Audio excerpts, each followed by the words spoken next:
I wanted to bring you on to talk about your upcoming book and how it resonates with 2024. So you've got this new book, The Moment. Tell me a little about it.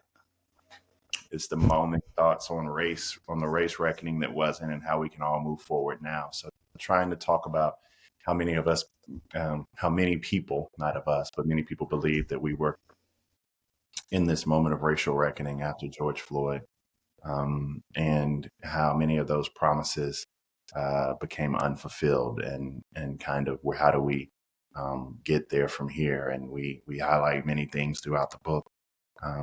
We talk about the media, the role the media plays, and the Tucker Carlsons of the world. I think we just saw that recently with Professor Gay, and how many of the issues and ills she had, I can say she brought on herself, but the process whereby she was removed is something we should all be concerned about, and the racial animus and undertones that were in that process. And so we lay out all of those things. Again, it's a very personal book. It talks about raising children in this environment, and what that means, what that looks like. I think people will find it to be, in the words of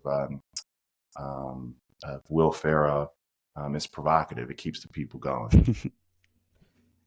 So last time we talked, it was right after the death of Ahmaud Arbery, and we were talking about whether or not things were going to change. And I remember saying to you, this feels different. And your response was something along the lines of, it does, but how many more times do we have to say this feels different? Yeah. 4 years removed from that, where do you feel like we are now? I mean, we've made progress. I mean, anybody who says we haven't made progress is being intellectually dishonest. And it's disrespectful to all of those people who died, all those people who toiled in the proverbial vineyard. So we've made progress. Progress is also slow. And for many of us who live in this McDonaldized society, that's not, we kind of want it our way right now, right? And so, but the frustrating part is the cost of that progress. And it seems like the cost keeps going up for Black folk. And so how do we get there? Many people, there is a big push against any racial progress in this country. There's a big push against progress, period, equity, equality, dare I say diversity, equity, and inclusion. People just don't understand it.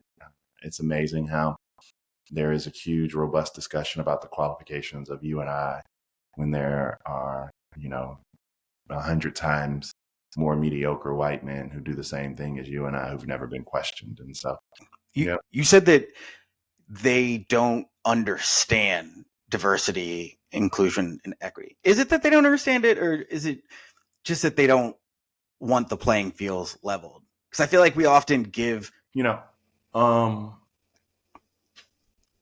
I think you're right to an extent, but I also think there is a devaluing of diversity. I think fundamentally, there is an inability to understand that there is an inherent value we bring to the table that includes our culture, upbringing, heritage, surroundings, environment, etc.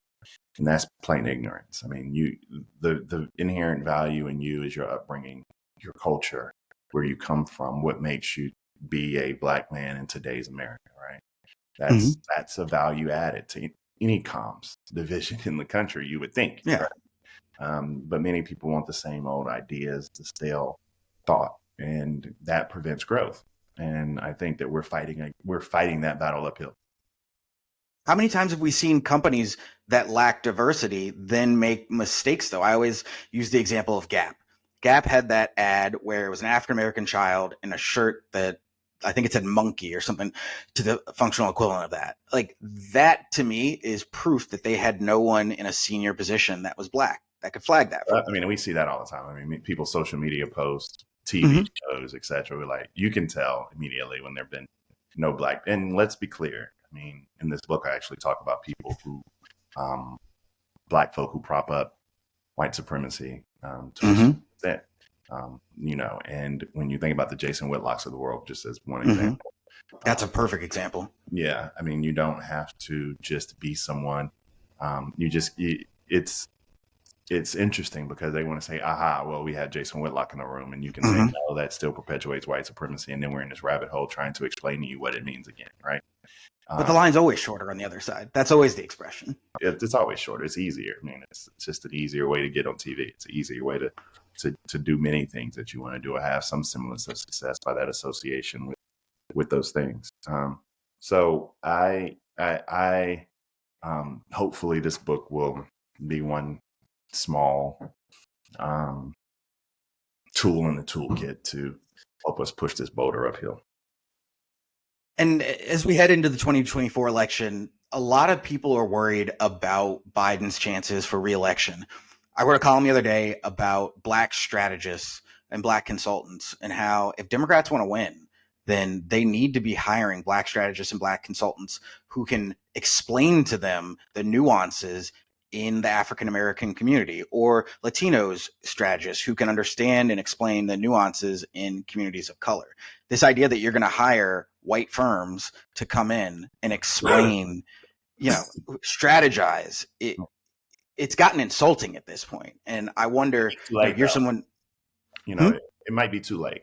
I mean, we are, one of the things that I look at is I like to analyze Stacey Abrams flipping Georgia purple, right? I mean, it's not a complete 180, but she did a full 90-degree check on Georgia, right? Yeah. But that took, 6-7 years. Yeah. They really invested. And what we've done is we've not done the work necessary. And these races are going to be won in places like Phoenix, Las Vegas, Detroit, Milwaukee, Atlanta. Those are going to be the places where this race is won. Let's talk about Detroit. I mean, as Detroit goes, so will. That's Michigan. Yeah. As Milwaukee goes, so will Wisconsin, Philadelphia, the surrounding areas of Philadelphia, that's all Pennsylvania. And so we had to be doing that work a bit earlier. I mean, it's not too late, I would say, to sprint, but we won't get the results that we should get, or that we would deem, that you and I would deem necessary, if we just start, in March, April, May, June. Why don't you think there's been more of an investment in Black outreach and just in the African-American community in general? And let me say, it's not just the African-American community. It's also the Latino community as well. It's communities of color. The Latino community we approach in a very ignorant fashion.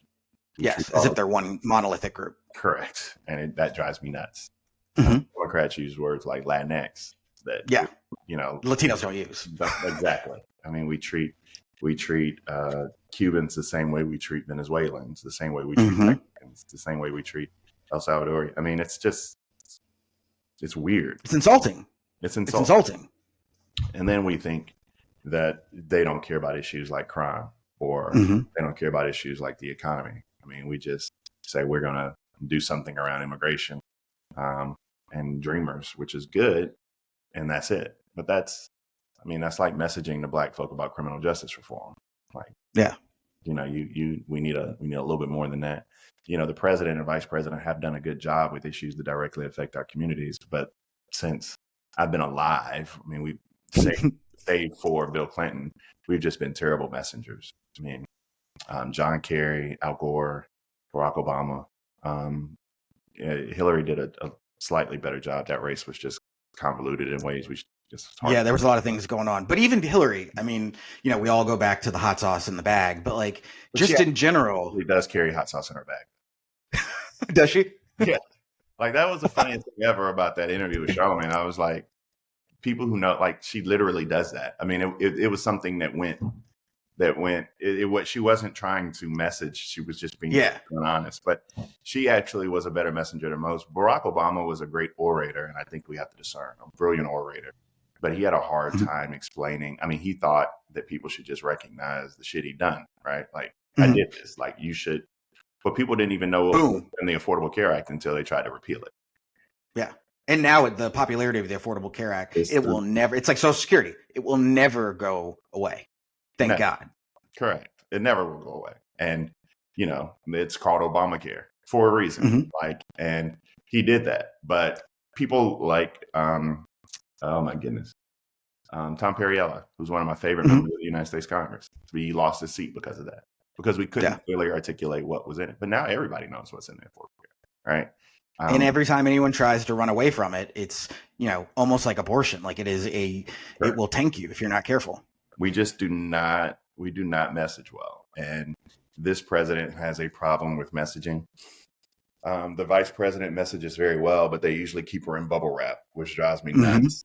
And they just have to let her be. And, whatever What that's in. is it about that though? Because her poll numbers are low, but when she actually gets out on the trail, she resonates with people, and Well, her so it poll seems numbers like are there's this higher than fear. her poll numbers are higher than anybody of any import when it comes to 18 to 29-year-olds. Her net approval Mm. rate. Her poll numbers aren't as low as people like to articulate. There's this nasty rumor that people don't like her, and that's just Yeah. not the case. I mean, um, she's probably in American history the second most ill-treated politician that we can remember outside of Hillary Clinton.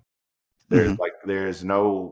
It's wild to see the abuse Hillary Clinton's received since 1988, since I was like 4. And Yeah. it's been like a death by 1,000 cuts. And, a lot of the abuse that the vice president receives is quite similar because of her record as DA or Mm-hmm. United States Senate or vice president. I'm like, there's no other vice president in the history of the country that looks like her. She's No. achieved something that is remarkable, and you don't achieve that level of success or attain that level of success by accident. And so, and we have to do a better job of sharing her story as well. And they have to do a better job of allowing her to share her story. Yeah, it's really interesting. I have multiple members of my family who have said, there's just something I don't like about her.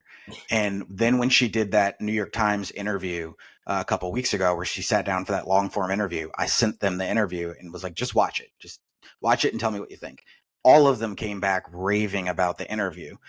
So I think you're right. I think much like Hillary, there is this narrative that has been created around her that they've got to figure out a way to break down. I mean, and I think that she's an easy target because she's a Black woman. And we Mm-hmm. saw we saw some of the same things with Professor Gay. We see it all the time when particularly Black folk ascertain some level of power.